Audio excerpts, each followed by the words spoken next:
They didn't bring us here to change the past.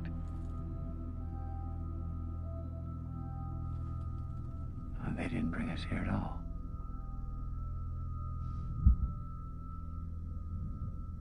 We brought ourselves.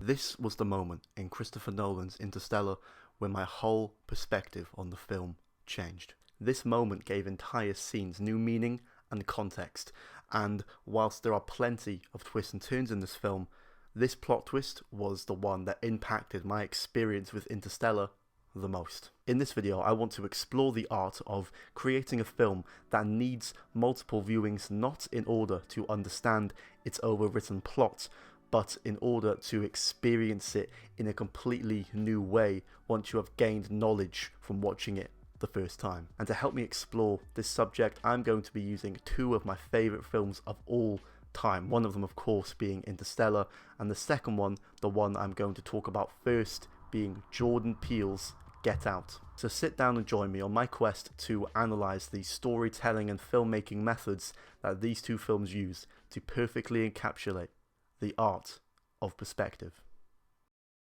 Hello, it's me currently editing the video you're watching right now, and I realised that when I was initially recording the footage the first time, I forgot to mention that heavy spoilers, because obviously the subject of this video is about the difference in experiences between your first and second viewing.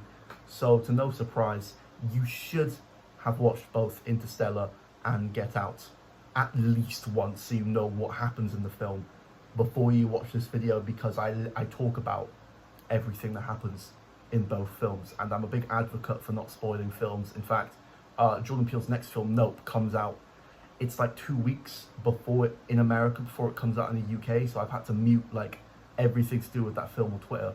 So if I find out what happens in that film, I'm probably going to kill myself. So yeah, I don't want to spoil especially these two films, two fucking brilliant films. I don't want to spoil them for you.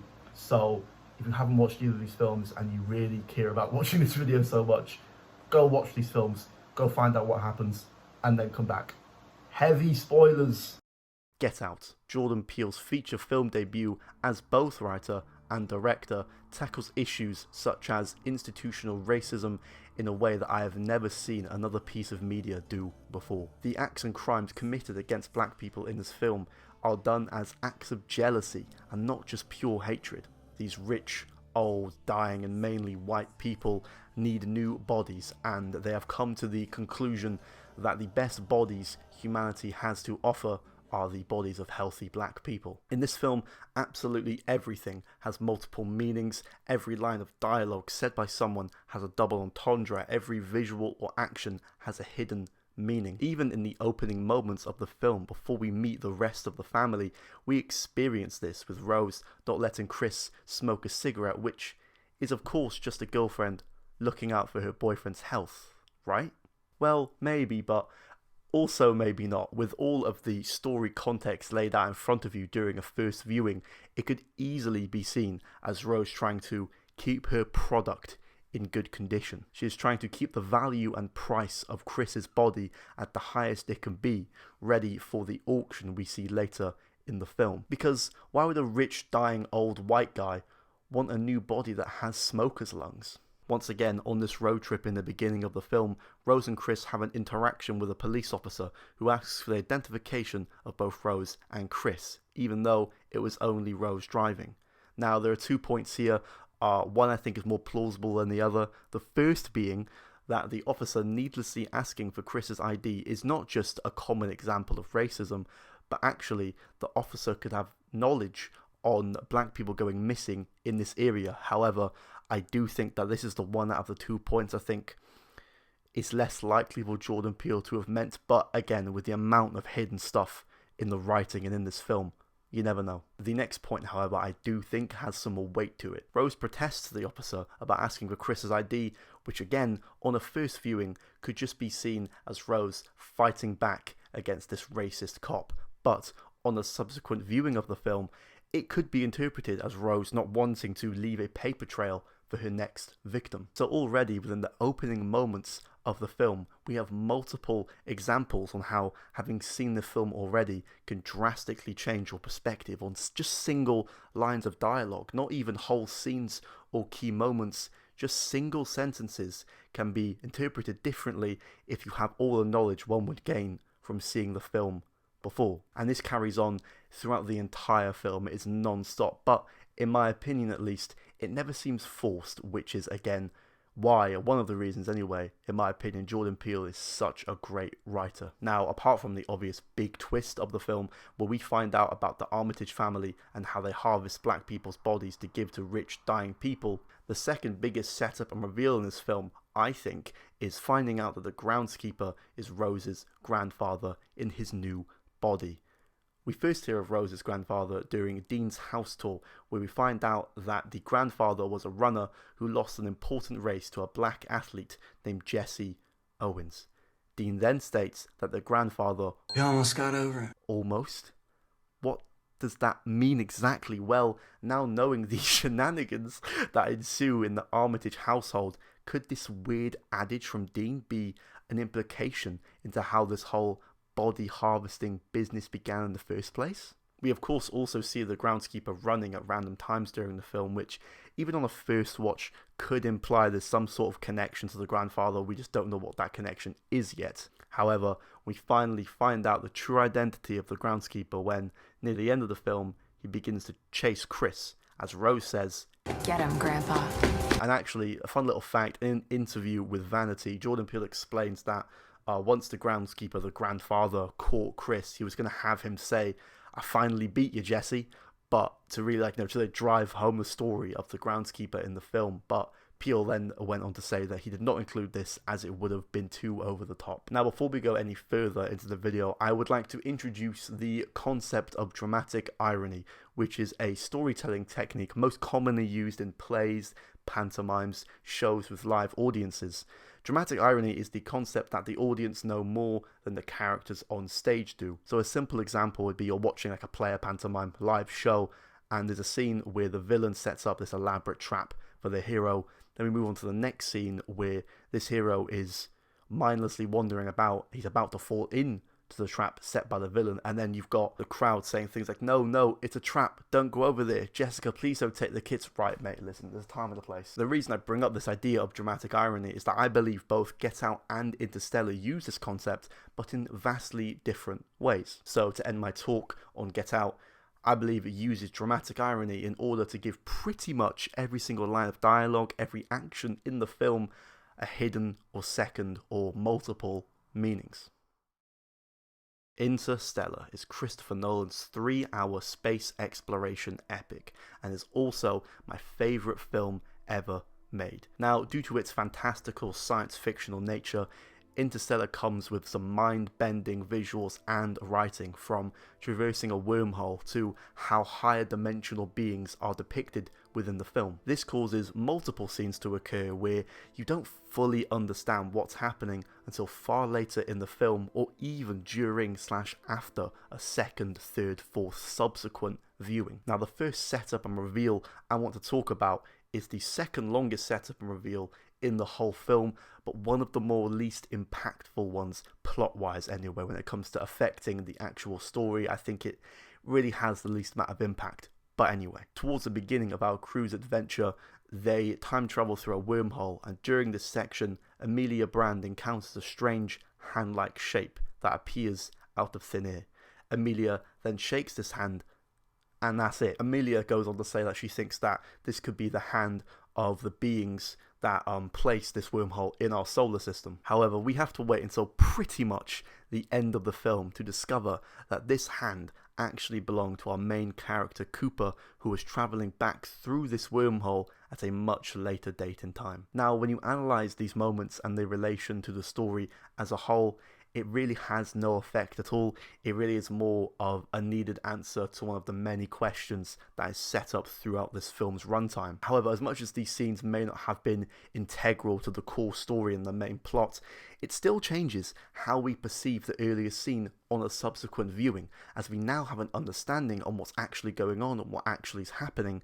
So the emotion behind the scene is flipped from pure curiosity to, oh shit, that was Cooper. But when it comes to the longest, the biggest setup and reveal in Interstellar, we have the most important, integral, and emotional scene in the entire film, in my opinion.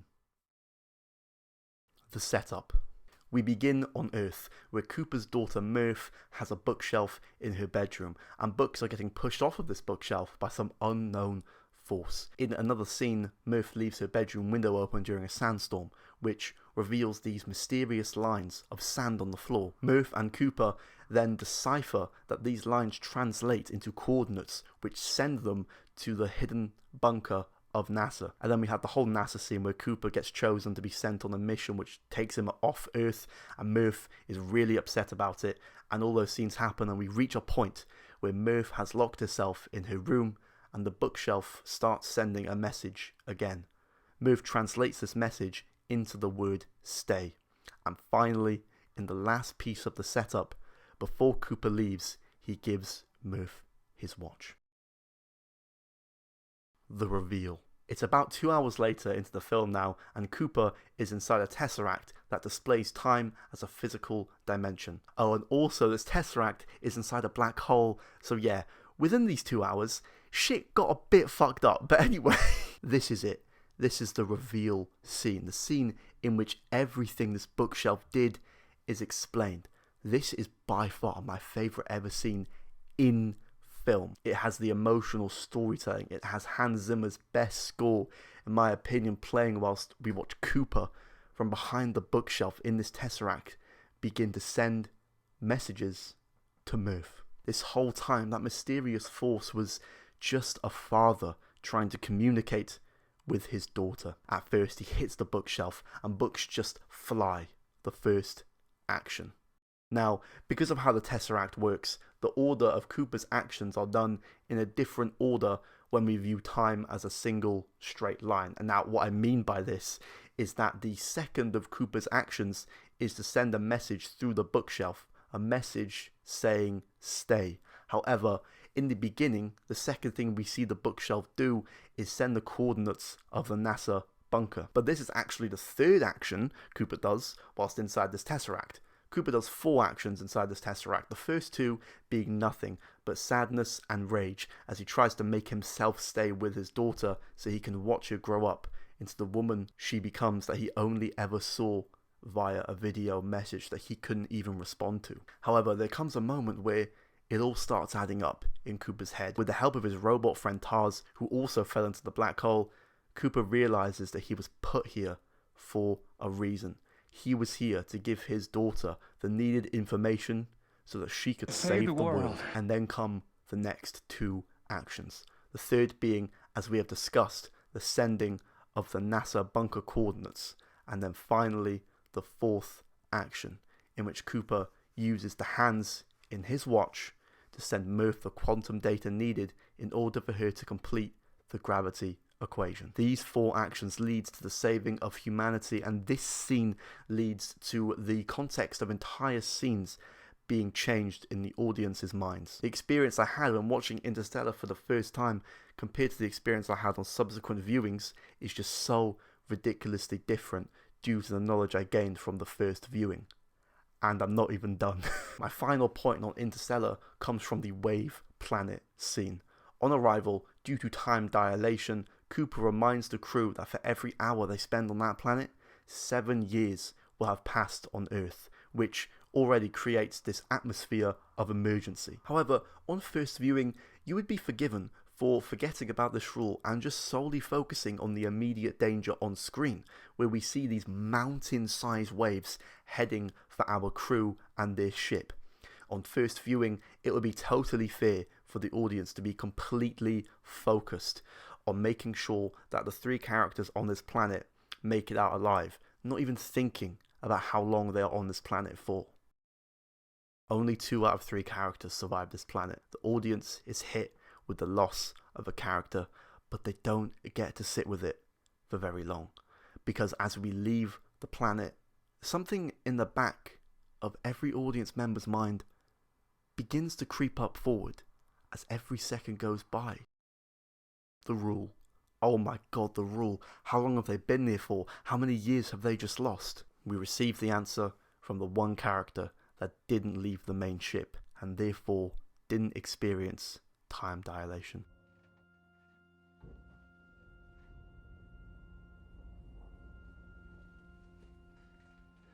Hello, Rob? I've waited years. How many years? By now it must be. It's 23 years, 4 months, 8 days. 23 years have passed on this ship and on Earth. 23 years. This then leads Cooper to sit down to watch 23 years worth of messages from his family back on Earth. This is the most heart-wrenching scene in the entire film. A scene that had my girlfriend ask me to pause the film and take a break when she watched it for the first time, as she just couldn't stop crying. And that was all just on the first viewing, when we weren't aware of the outcome that going on to this new planet with a time dilation would lead to. Now we watch it for a second time. We are no longer upset for what the crew just had to endure. We are angry at them. How could you mess up so badly? You just forced another character to spend 23 years alone. You forced the characters back on Earth to spend 23 years of just silence, of nothing. No data, no messages, nothing. There's a video from YouTube channel Nerdstalgic where he refers to this scene as a movie inside of a movie. He explains the emotional weight and audience impact that this section of the film creates, and that whole video is solely about the first viewing. Even more tension, impact and emotional weight is added onto this scene during subsequent viewings due to knowledge gained by the audiences having watched the film already. Dramatic irony strikes again. In conclusion, Get Out and Interstellar use dramatic irony, context and perspective for vastly different purposes. Get Out uses dramatic irony in order to give almost every line multiple hidden meanings. Initial viewers might catch a few of these hidden meanings, but on subsequent watches, viewers will see these lines as a kick in the teeth due to just how in your face some of these lines and their hidden meanings are once you've gained certain knowledge from your first viewings. Interstellar, however, uses dramatic irony in order for subsequent viewings of certain scenes to have complete shifts in their emotional weight and impact on the viewer, due to the audience having gained very crucial plot information. So, after watching this video, I hope you have joined me in coming to the realization that both these films have completely mastered the art of perspective. We're a bit more casual now as the subject of the video is over. This whole video was originally an essay that I wrote for my film course at some point in the last 2 years. I can't remember when I actually wrote it, but of course with it being a university essay, it had restrictions on it like word count and the need to just fucking needlessly reference everything. If you don't reference something, you're getting fucking bitch slapped by your lecturer. So one day I was looking through my work files and I saw this essay and I just thought how nice it would be to convert this into a video essay where I've got no restrictions on how I can write it and I can just freely talk about 2 of my favourite films for what, 15-20 minutes. And in my head, a video essay, it's sort of like a mini documentary in a way, which it feeds the creative part of my brain much more than my other videos where I would just ramble on about a new film or album for 10 minutes. Even because especially by the end of it, I was just, the only ones I'll talk about are the ones I actually gave a shit about. Like I'm not every film I went to go see, I wasn't making a video about. Every album I listened to, if I didn't love it, I wasn't making a video about. But when watching this video back and seeing how much effort I put into writing it and editing it, even if this video gets fucking 5 views, which is very likely, if I'm being honest, I don't mind. I still get this rewarding feeling like I do when I make short films for my uni course.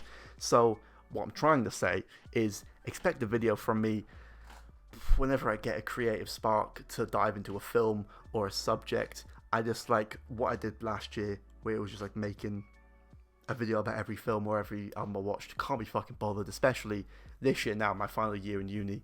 I think there's gonna be a lot more work to actually do with my uni, because last year I for the first 2 years I went in to actual uni like fucking 6 times.